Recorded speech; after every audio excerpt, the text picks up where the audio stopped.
From Keene in the Shire, the Liberty Media capital of the world, this is Daryl W. Perry, host of FPP Radio News for Monday, December 5th, 2016. Silver is trading at $16.70 per ounce. Gold is valued at $1,168 per ounce. Bitcoin is trading at 1.1 cents, and the average price of Bitcoin is $756.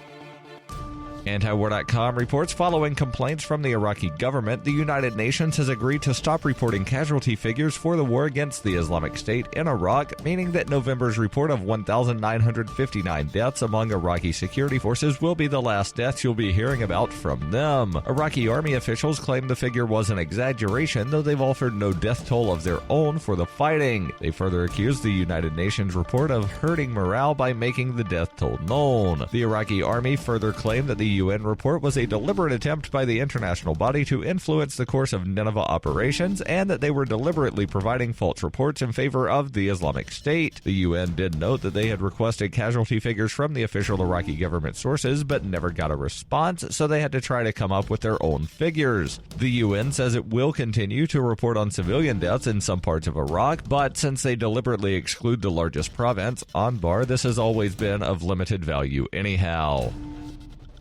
For nearly 40 years, Roberts & Roberts Brokerage has been a trusted source for buying and selling precious metals like gold and silver. They also take Bitcoin for precious metal purchases and have permanently removed the minimum purchase amount for all orders paid in the digital currency. Call Roberts & Roberts today for knowledgeable advice on buying and selling precious metals and a forward-thinking approach to new technologies. 800-874-9760 or visit online at rrbi.co.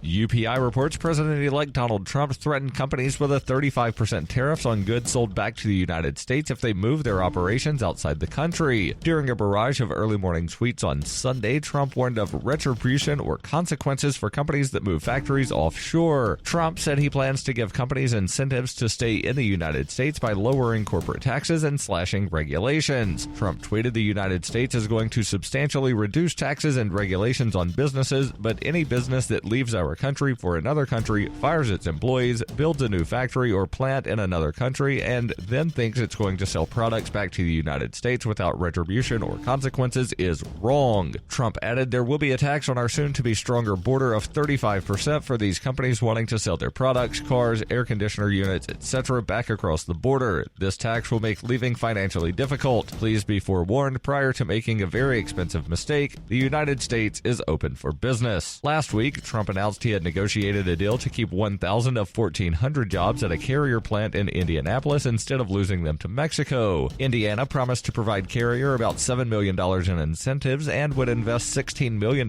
in the factory that makes air conditioners over the next 2 years. Senator Ben Sasse of Nebraska, who did not endorse Trump, was skeptical of the threat and said President-elect Trump means well, but won't his 35% tariff idea raise prices on American families? How would it not be a new 35% tax on families?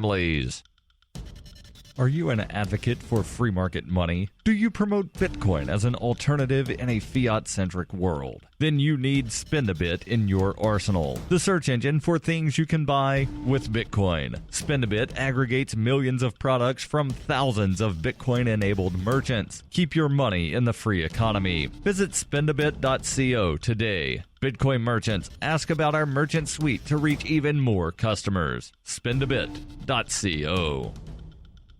Reuters reports the U.S. Army Corps of Engineers said on Sunday it turned down a permit for a controversial pipeline project running through North Dakota in a victory for Native Americans and climate activists who have protested against the project for several months. The celebration erupted at the main camp in Cannonball, North Dakota, where the Standing Rock Sioux tribe and others have been protesting the 1,100-mile Dakota Access Pipeline. It may prove to be a short-lived victory, however, because President-elect Donald Trump has stated that he supports the project. Trump takes over for President Barack Obama on January 20th, and policy experts believe he could reverse the decision if he wanted to. Joe Ellen Darcy, the Army's Assistant Secretary for Civil Works, said in a statement the decision was based on a need to explore alternate routes for the pipeline, although it remains unclear what those alternatives will be. In a statement, Standing Rock Chairman David Archambault thanked activists for their support in the protest efforts.